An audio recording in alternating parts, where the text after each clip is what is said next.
At the time, it felt like just another quiet New Year's night. I had no idea it would end with police in my house, or that part of that night would disappear from my memory completely. That year, I spent New Year's alone.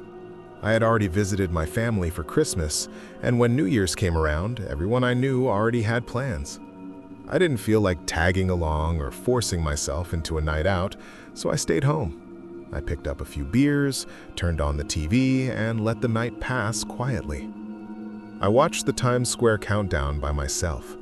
When midnight passed, nothing really changed. The room felt the same. The silence felt heavier. I switched channels and put on old holiday movies, letting them play in the background more than actually watching them. By around 2 in the morning, I realized I wasn't tired at all. I'd been sitting on the couch most of the day, barely moving. My head felt foggy, my body restless. When I looked out the window, I noticed light snow falling. It wasn't heavy, just enough to coat the sidewalks and streets. Everything looked calm. Still, the idea of going for a walk felt strangely comforting. I told myself it would just be a short one. I put on my jacket, gloves, and hat, locked the door behind me, and stepped outside. The moment I did, I noticed how quiet it was.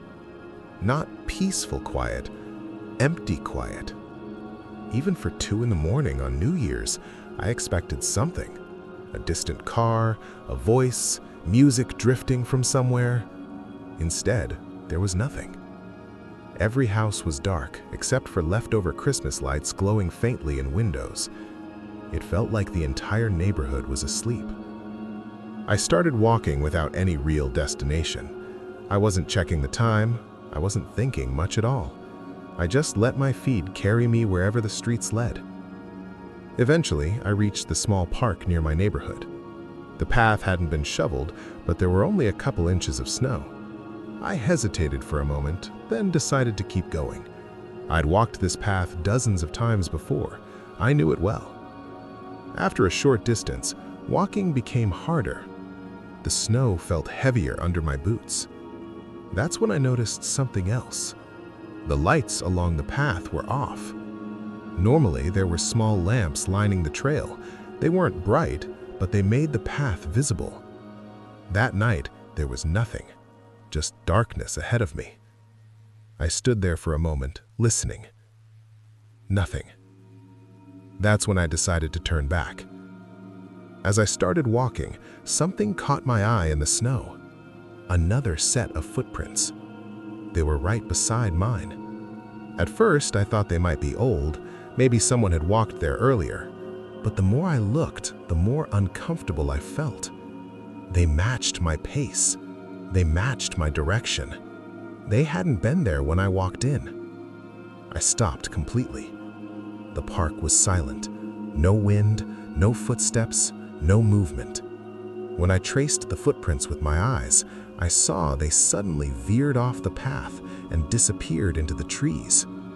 The darkness swallowed them. Someone could have been standing just a few feet away from me, watching, waiting. My chest tightened. I told myself I was being paranoid. I told myself I'd had a few beers. I turned around and walked faster, leaving the park without looking back. When I got home, I locked the door behind me and stood there for a moment, listening. Nothing.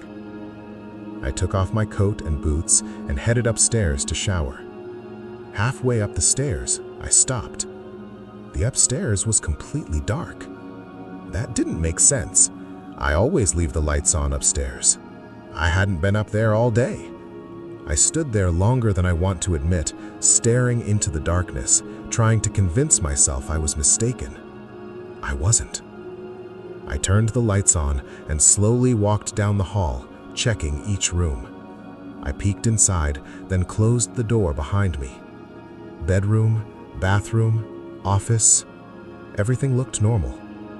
Until I turned around.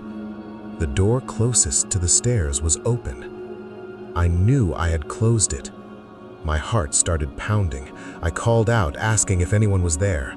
My voice sounded weak in the empty hallway. I took slow steps toward the doorway, every instinct telling me to run. Then, everything went black. When I woke up, I was on the floor with a crushing headache and blurred vision. My phone was across the hallway. Blood was on the carpet. Someone had attacked me. The police never found who did it. What haunts me isn't the attack. It's the memory I lost.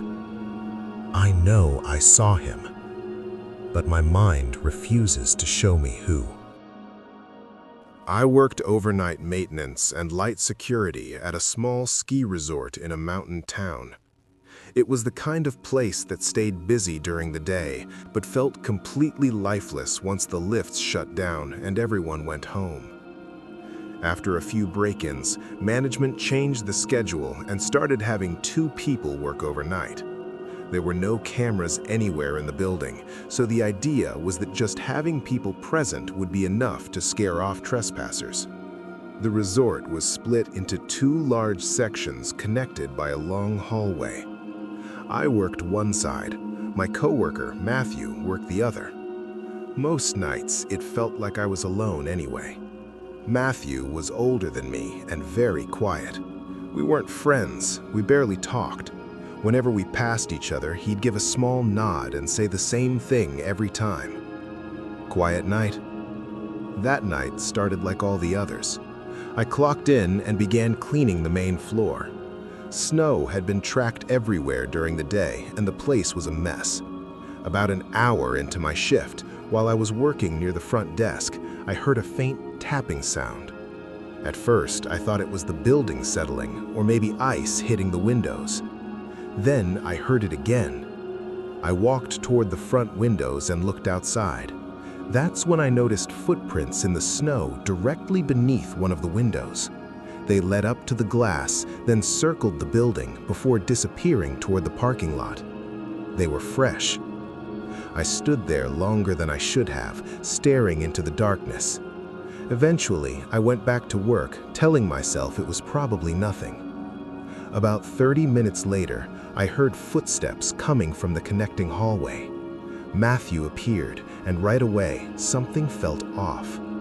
He looked pale, distracted, like his mind was somewhere else. He asked me what I was doing.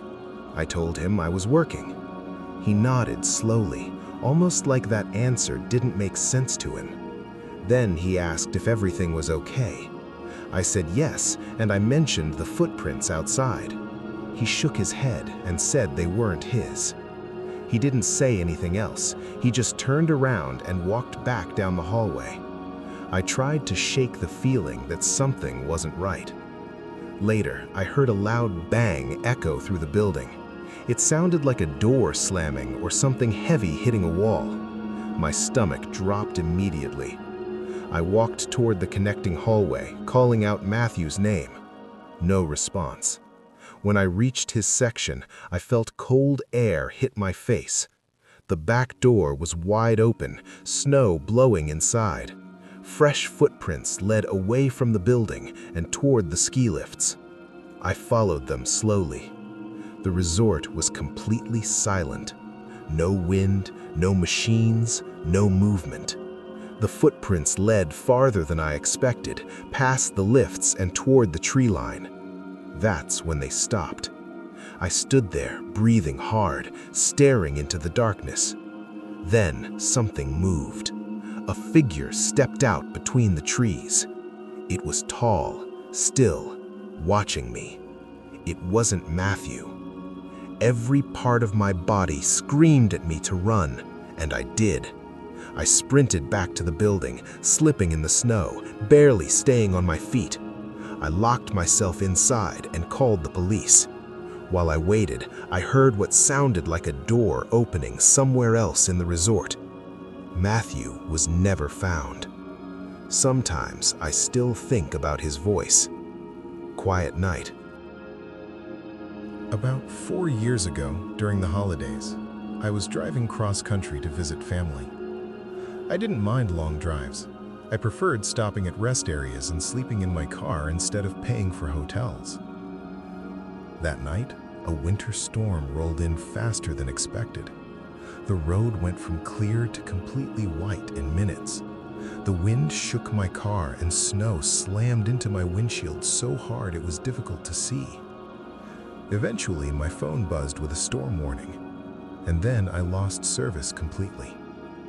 That's when I pulled into a rest stop. It was deep in the trees, far from any town. The parking lot was nearly buried in snow. Only one other car sat at the far end, completely covered, like it had been there for hours. I stayed in my car for a while, engine running, watching the storm get worse. Eventually, I needed to use the bathroom. I ran inside the small building, grateful for the heat. The lobby was empty, quiet, too quiet. I walked up to the men's restroom and pushed the door. It barely opened. Then it slammed shut. I pushed again. It didn't budge, not like it was locked, but like someone was holding it from the other side. I stepped back immediately. Something about that felt very wrong. I didn't say anything. I didn't knock. I just turned around and left the building. As I reached my car, I heard the bathroom door swing open behind me.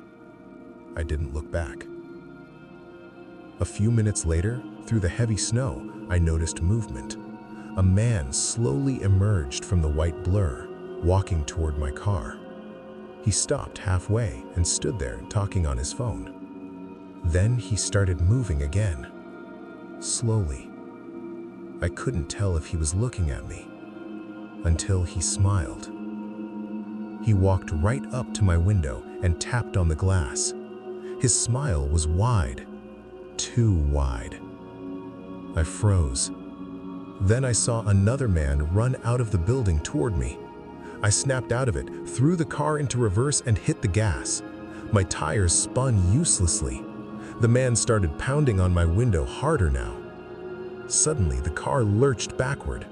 I shifted into drive and took off. As I did, the second man threw something at my windshield. It was a knife. It cracked the glass but didn't go through. I drove until the storm eased and my phone regained service. When police returned to the rest stop, both men were gone. The other car was still there. It belonged to a man who had been reported missing. I still think about that bathroom door and how close I came to finding out what was on the other side.